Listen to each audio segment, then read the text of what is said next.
உருவில் வரும் வங்காருவின் புகழ் நாடி அன்னைக்கு அபிஷேகம் அதிகாலை தினந்தோறும் இன்றைக்கும் மலர்களால் எழிலான அலங்காரம்.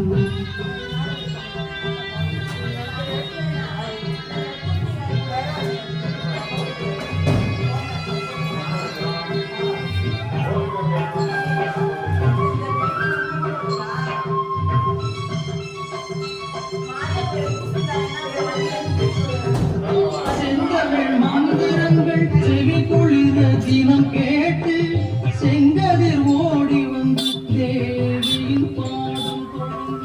செந்தமிழ் மந்திரங்கள் செவி குளிர தினம் கேட்டு செங்கதிர் ஓடி வந்து தேவியின் பாதம் தொழும். செங்கதிர் ஓடி வந்து தேவியின் பாதம் தொழும். அன்னைக்கு அபிஷேகம் அதிகாலை தினந்தோறும் என்றைக்கும் மலர்களால்